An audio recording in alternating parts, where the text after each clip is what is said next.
Hello दोस्तों, कैसे हैं आप लोग। स्वागत है आप सभी लोगों का आप सभी के अपने चैनल सपोर्टिंग ऑफ फार्मेसी में।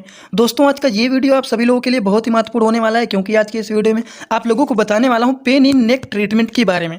इसका क्या मतलब होता है? इसका मतलब होता है गर्दन में दर्द होने के इलाज के बारे में आपको बताऊंगा। दोस्तों, अगर आप मेडिकल की प्रैक्टिस करने वाले छात्र हैं तो कोशिश करना कि एक बार इस वीडियो को पूरा जरूर देख लेना, क्योंकि ये वीडियो आप सभी लोगों के लिए बहुत ही महत्वपूर्ण होने वाला है। और इस तरह के पेशेंट आप लोगों को हमेशा देखने को मिलेंगे कि गर्दन में दर्द हो रहा है, इसका क्या इलाज होता है, इसको कैसे ठीक करें, गर्दन में दर्द होने का क्या कारण होता है, इनमें कौन कौन के लक्षण देखे जाते हैं। सारी की सारी बात आप लोगों को एक ही वीडियो में पूरा डिटेल बताने वाला हूं, और सारी दवाइयों की जानकारी आप लोगों को इसके बारे में देने वाला हूं। तो चलिए वीडियो को स्टार्ट करते हैं बिना देर के हुए। लेकिन स्टार्ट करने से पहले एक महत्वपूर्ण सूचना यह है कि सपोर्टिंग ऑफ फार्मेसी के इस चैनल पर यह वीडियो बनाया जाता है केवल और केवल मेडिकल छात्रों के नॉलेज के लिए। कोई भी दवा अपने से ना इस्तेमाल करें बिना डॉक्टर के सलाह के। दोस्तों, सबसे पहली बात करें कि ये गर्दन में दर्द क्यों होता है। पेन इन नेक ट्रीटमेंट के बारे में आप लोगों को यहाँ पर बता रहा हूँ, लेकिन यहाँ पर बात करता हूँ सबसे पहले ये गर्दन में दर्द होता क्यों है, दर्द होने का कारण क्या होता है, पहले तो ये जानेंगे और फिर हम लोग इलाज के बारे में बात करेंगे। दोस्तों, गर्दन में दर्द होने के बहुत सारे कारण होते हैं। अब बहुत सारे लोग ऐसे होंगे यही नहीं पता होगा कि गर्दन क्या होता है। रेयर केस में 10% ऐसे लोग हो सकते हैं जिनको नहीं पता है, जिसको इंग्लिश भाषा में नेक कहा जाता है। तो ये गर्दन क्या होता है, इसको बोलते हैं गर्दन। ये होता है गर्दन। तो गर्दन में दर्द होने का क्या कारण होता है? गर्दन में दर्द होने के बहुत सारे कारण होते हैं, जैसे कि इंजरी के कारण। अगर मान लीजिए किसी को गर्दन में कहीं पर चोट लग जाता है तो इसकी वजह से भी उनको दर्द हो सकता है। या फिर फिजिकली स्ट्रेस, मतलब कुछ लोग ऐसे होते हैं जो कि स्ट्रेस का मतलब तनाव ही नहीं होता है। स्ट्रेस का मतलब होता है फिजिकली जो लोग बहुत ज़्यादा लोड लेते हैं, बहुत ज़्यादा तनाव नहीं, बहुत ज़्यादा सामान को उठाते हैं। अब मान लीजिए अपने वजन से ज़्यादा सामान आपने उठा लिया अपने सर पर, आपका गर्दन इधर उधर मुड़ गया, तो इसकी वजह से भी दर्द हो सकता है। या फिर एजिंग की वजह से भी हो सकता है, मतलब ज़्यादा उम्र के कारण भी गर्दन में दर्द हो सकता है। या फिर मेंटल स्ट्रेस के द्वारा, दिमागी तनाव के द्वारा भी गर्दन में दर्द हो सकता है। कुछ लोग बहुत ज़्यादा तनाव लेते हैं दिमागी, तो इसकी वजह से भी गर्दन में दर्द हो सकता है। और अदर हेल्थ कंडीशन की वजह से, अगर मान लीजिए आपको कोई और भी बीमारी है जिसकी वजह से यहाँ पर दर्द हो रहा है, तो कुछ अदर हेल्थ कंडीशन की वजह से भी गर्दन में दर्द हो सकता है। गर्दन में दर्द होने के एक दो कारण नहीं होते हैं, बहुत सारे कारण होते हैं। चोट लगने के कारण, ज़्यादा वजन उठाने के कारण, ज़्यादा उम्र हो जाने पर, दिमागी तनाव लेने पर, या फिर कुछ अदर हेल्थ कंडीशन की वजह से भी देखा जा सकता है कि गर्दन में दर्द होता है। तो ये तो दोस्तों हम लोगों ने समझा है कि अगर किसी के गर्दन में दर्द होता है तो गर्दन में दर्द होने का क्या क्या कारण हो सकता है। अब बात करते हैं अगर किसी के गर्दन में दर्द हो रहा है तो उनमें कौन कौन से लक्षण देखे जाते हैं। बहुत सारे लोग ऐसे होते हैं जिनको मैं यहाँ पर कारण बता देता हूँ, लक्षण बता देता हूँ किसी भी बीमारी के बारे में, तो वो यहीं पर परेशान हो जाते हैं। लेकिन यही कारण को देख करके, यही लक्षण को देख करके पेशेंट को ट्रीटमेंट किया जाता है। उनको इसी लक्षण को देख करके इसी से उनको आराम दिलवाया जाता है। तो ये दो बात तो आप लोगों को हमेशा पता रहना चाहिए, और दो ही बात नहीं, तीन बात पता रहना चाहिए। ये गर्दन में दर्द होना क्या होता है, दर्द होने का कारण क्या होता है, और इसका इलाज क्या होता है, इसका लक्षण क्या होता है, फिर ट्रीटमेंट की बात करेंगे। तो चलिए जान लेते हैं गर्दन में दर्द होने पर कौन कौन से लक्षण देखे जाते हैं। गर्दन में दर्द होगा तो मतलब दर्द तो होगा ही। हेडेक मतलब सिर में भी दर्द होना शुरू हो जाएगा। स्टिफनेस भी देखा जाएगा। अनेबल टू टर्न नेक मतलब आप अपने गर्दन को इधर उधर जब मुड़ाएंगे तब भी बहुत ज़्यादा दर्द होगा, और मुड़ने में भी दिक्कत होगा। तो ये सारे के सारे लक्षण देखे जाते हैं। और इतना ही नहीं, इसमें देखा जाता है नंबनेस, टिंगलिंग, मतलब गर्दन में दर्द इतना ज़्यादा होता है जैसे लगता है कि बहुत ज़्यादा झंझनाहट हो रहा है, जैसे कि सुन्न हो जा रहा है। ये सारे के सारे लक्षण देखे जाते हैं अगर किसी को पेन इन नेक होता है, मतलब गर्दन में अगर किसी के दर्द होता है तो ये सारे के सारे प्रॉब्लम देखे जाते हैं। अब इन प्रॉब्लम से छुटकारा पाने के लिए इसका क्या इलाज होता है, तो चलिए अब हम लोग बात करने जा रहे हैं इनके ट्रीटमेंट के बारे में। अब हम सारी दवाइयों के बारे में इसके समझेंगे, तो आप लोग ध्यान से, जो लोग नहीं देख रहे थे, अब आप लोग एकदम अच्छे से देखना शुरू कर देना, क्योंकि मैं आप लोगों को अब इसके इलाज के बारे में, सारी दवाइयों के बारे में यहाँ पर बताने जा रहा हूँ कि कौन कौन से मेडिसिन को दिया जा सकता है, कौन कौन से क्रीम को दे सकते हैं, कौन कौन से इंजेक्शन को दे सकते हैं। सारी बात आप लोगों को अब यहाँ पर ट्रीटमेंट में मैं बताने जा रहा हूँ। तो चलिए शुरुआत करते हैं सबसे पहले मेडिसिन के बारे में। तो सबसे पहला जो मेडिसिन है दोस्तों वो है फ्लेमर यम-एक्स टैबलेट। इसको थोड़ा सा जूम कर लेता हूँ तो आप लोग देखिए, ये है फ्लेमर यम-एक्स टैबलेट। अच्छा, आप बात करें इसमें क्या क्या चीज़ है, इसके कंपोजिशन को थोड़ा सा आप लोग पढ़िए, तब आप लोगों को यहाँ पर पता चल जाएगा। इसमें पैरासीटामॉल, क्लोरोक्साजोन मिला हुआ है। पैरासीटामॉल का काम क्या होता है, ये हल्का फुल्का, जैसे मान लीजिए टेम्परेचर हमारा बढ़ा हुआ है तो टेम्परेचर को ये मेंटेन करने का काम करते हैं। और केवल पैरासीटामॉल, क्लोरोक्साजोन ही नहीं, इसमें डाइक्लोफिनेक पोटेशियम भी मिला हुआ है। और डाइक्लोफिनेक का काम क्या होता है, ये पेन को ठीक करता है। तो अगर आपके गर्दन में दर्द हो रहा है, हल्का फुल्का टेम्परेचर भी बढ़ा हुआ है, तो उन सारी चीज़ों को ठीक करने के लिए फ्लेमर यम-एक्स टैबलेट का इस्तेमाल किया जाता है। समझ गए। इनका डोज क्या होता है, इनका डोज होता है एक टैबलेट दिन भर में 2 बार वो भी खाना खाने के बाद इसको लिया जाता है। एक दिन में 2 टैबलेट, एक टैबलेट सुबह और एक टैबलेट शाम को खाया जाता है। वो भी सुबह खाएंगे तो भी खाना खाने के बाद, और शाम को खाएंगे तो भी खाना खाने के बाद ही ये टैबलेट को खाया जाता है।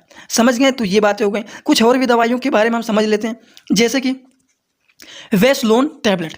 अब ये टैबलेट क्या है, ये टैबलेट का काम क्या होता है? अब देखिए, ये भी टैबलेट जो होता है, ये देखिए प्रीडेनिसोलोन डिस्पर्सिबल टैबलेट, जो कि 5 mg का ये मेडिसिन है। ये अगर आप लोगों को ये नहीं दिख रहा है तो भी कोई बात नहीं, आप लोगों के लिए मैंने यहाँ पर साफ साफ लिख दिया है, इसको आप लोग देखिए। ये भी एक ऐसा टैबलेट होता है, अगर किसी की गर्दन में दर्द हो रहा है तो उस दर्द को ठीक करने के लिए काफ़ी ज़्यादा यूजफुल एंड पॉपुलर ये मेडिसिन माना जाता है, जिनका डोज होता है सेम वही। एक टैबलेट दिन भर में आप 2 से 3 बार इस्तेमाल कर सकते हैं, वो भी खाना खाने के बाद। दोस्तों, इसी तरह से मैं आप सभी लोगों के लिए एक बुक बनाया हूँ, जिस बुक का नाम है A to Z medicine book. ये जो दोस्तों बुक है, ये टोटल 600 पेज का है, जिसमें आप लोगों को टोटल 46 चैप्टर मिल जाएंगे, और साथ ही साथ आप लोगों को फ्री में पूरे बुक का 46 वीडियो लेक्चर भी मिल जाएगा हर एक चैप्टर का, जिसकी आप लोगों को मिल जाएगा मात्र 499 रुपये। ये बुक आप लोगों को PDF के फॉर्मेट में व्हाट्सएप पर मिलेगा, जो कि आप कैसे लेंगे, इसी वीडियो के कमेंट बॉक्स में जाएंगे, वहां पर एक लिंक मिल जाएगा। जब आप उस लिंक पर क्लिक करेंगे तो डायरेक्ट आप व्हाट्सएप पर पहुंचेंगे, उसी नंबर पर आपको पेमेंट करना है, वहीं पर आपको बुक और पूरे बुक का वीडियो लेक्चर भी मिल जाएगा। जो लोग लेना चाहते हैं ले सकते हैं, जो लोग प्रैक्टिस करने वाले छात्र हैं जरूर इस बुक को परचेज करें, जिसमें हजारों प्रकार की दवाइयों का नॉलेज आपको मिल जाएगा। दवाइयों के डोज को मैंने हर जगह पर 60 वर्ड में लिख दिया है। जो नए छात्र हैं यहाँ पर थोड़ा सा जानकारी ले लीजिए। अगर कहीं पर OD लिखा मिल जाए, BD लिखा मिल जाए, TDS लिखा मिल जाए, QID लिखा मिल जाए, SOS लिखा मिल जाए, तो इन सारी चीज़ों का क्या मतलब होता है? दोस्तों, OD का मतलब होता है दवा को दिन भर में 1 बार खाना है, BD का मतलब होता है दवा को दिन भर में 2 बार खाना है, TDS का मतलब होता है दवा को दिन भर में 3 बार खाना है। वहीं पर अगर QID लिखा मिल जाए तो इसका मतलब होता है कि दवा को दिन भर में 4 बार खाना है। लेकिन SOS का क्या मतलब होता है? SOS का मतलब होता है जब पेशेंट को ज़रूरत पड़े तब इस दवा को खाना है। जैसे कि आप अपने घर पर पैरासीटामॉल टैबलेट रखे रहते हैं, तो क्या पैरासीटामॉल आप डेली खाते हैं? डेली नहीं खाते हैं। जब आपके घर में किसी को बुखार होता है, शरीर में दर्द होता है, तो उन सारी चीज़ों को ठीक करने के लिए तब आप उस दवा को देते हैं, लेकिन डेली नहीं देते हैं। तो वो दवा जो ज़रूरत पड़ने पर इस्तेमाल किया जाता है उसको बोलते हैं SOS के क्लास के मेडिसिन। ठीक, एक बात और, आफ्टर मील और बिफोर मील भी यहीं पर समझ लीजिए। आफ्टर मील का मतलब होता है दवा को खाना खाने के बाद खाना है, बिफोर मील का मतलब होता है दवा खाना खाने के पहले खाना है। ठीक, AM का मतलब होता है आफ्टर मील, मतलब दवा को खाना खाने के बाद खाना है। BM का मतलब होता है बिफोर मील, मतलब दवा को खाना खाने से पहले खाना है। तो वही चीज़ देखिए, आप सभी लोग यहाँ पर लिखा गया है। आप लोगों को मैंने बता रहा है वेस्लोन टैबलेट के बारे में, जो कि काफ़ी ज़्यादा यूजफुल पॉपुलर मेडिसिन होता है अगर किसी के गर्दन में दर्द हो रहा है, जिनका डोज होता है एक टैबलेट दिन भर में BD से TDS, मतलब दिन भर में 2 से 3 बार खा सकते हैं आप। वो भी आफ्टर मील, 1 बार सुबह, 1 बार दोपहर को और 1 बार शाम को, 3 बार भी खा सकते हैं और 2 बार भी खा सकते हैं। वो भी इसको खाना खाने के बाद खाया जाता है। तो ये भी बातें आप लोगों को समझ में आ गया होगा। चलिए बात करते हैं कुछ और भी दवाइयों के बारे में।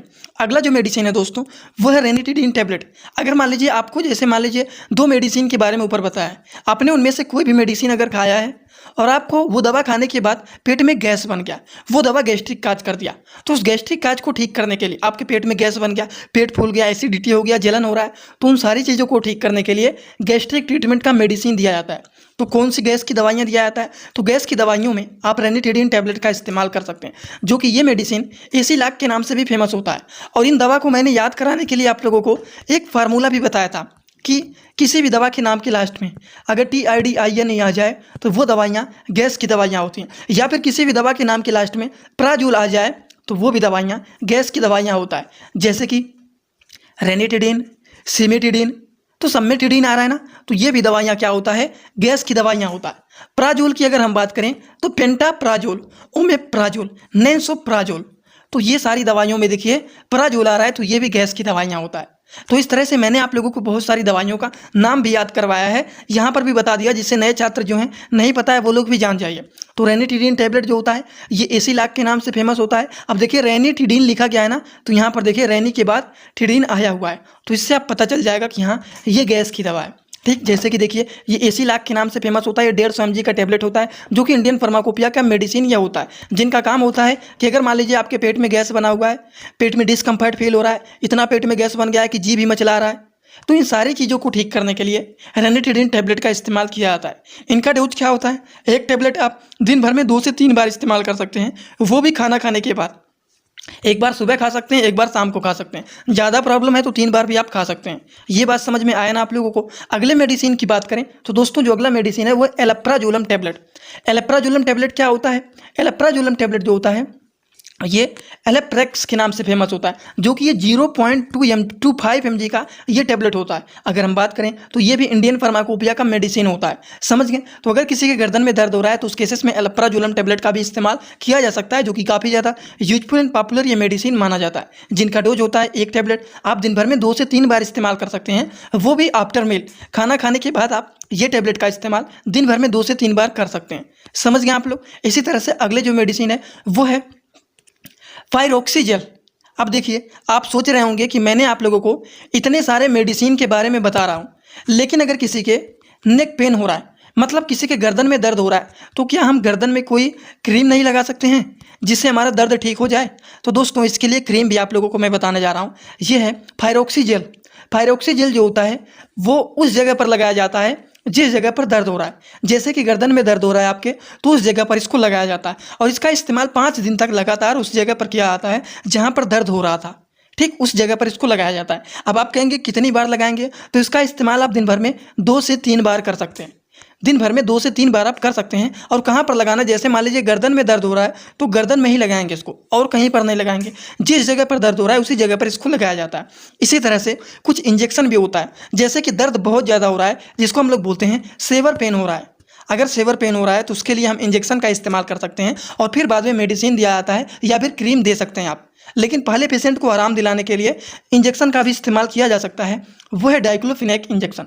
ये डाइक्लोफिनेक इंजेक्शन जो होता है ये दर्द का इंजेक्शन होता है, दर्द को ठीक करने वाला इंजेक्शन होता है। अब आप कहेंगे कैसे, हमें कैसे पता चला? तो इसके लिए भी मैंने आप लोगों को फार्मूला याद कराया था, FENAC। किसी भी दवा के नाम के लास्ट में अगर फिनेक आ जाता है तो वो दवाइयाँ पेन किलर मेडिसिन होता है, जैसे कि एसिक्लोफिनेक, डाइक्लोफिनेक, तो दोनों में फिनेक आ रहा है ना। तो ये भी दवाइयाँ जो होती हैं एक प्रकार के पेन किलर मेडिसिन होते हैं। ये सारी बात मैंने आप लोगों को याद करा चुका हूँ। जो लोग डेली देखते हैं हमारे वीडियो को उनको ये सारी बात याद हो चुका है। तो देखिए, डाइक्लोफिनेक इंजेक्शन जो होता है ये दर्द को ठीक करने के लिए लगाया जाता है। इसको किस रूट से लगाया जाता है? इसको IM रूट से लगाया जाता है। कोई भी इंजेक्शन जब आप लगाते हैं तो उसके रूट को पढ़ लेना चाहिए कि हमें किस रूट से उसको लगाना है। IM लगाना है कि IV लगाना है, वो तो इंजेक्शन के ऊपर एकदम साफ साफ लिखा रहता है। अगर IM लगाना है तो मतलब ये होता है कि ये इंजेक्शन इंट्रामास्कुलर होता है, इसको मांस में लगाना है। और IV का मतलब होता है ये इंजेक्शन इंट्रावेनस है, मतलब इसको नस में लगाना है। कुछ इंजेक्शन ऐसा होता है जिसमें लिखा रहता है कि आप IV भी लगा सकते हैं, IM भी लगा सकते हैं। तो उस तरह के इंजेक्शन को डॉक्टर लोग ज़्यादा से ज़्यादा प्रिस्क्राइब करते हैं कि इसको नस में ही लगाइए, जिससे पेशेंट को जल्द से जल्द आराम मिल जाए।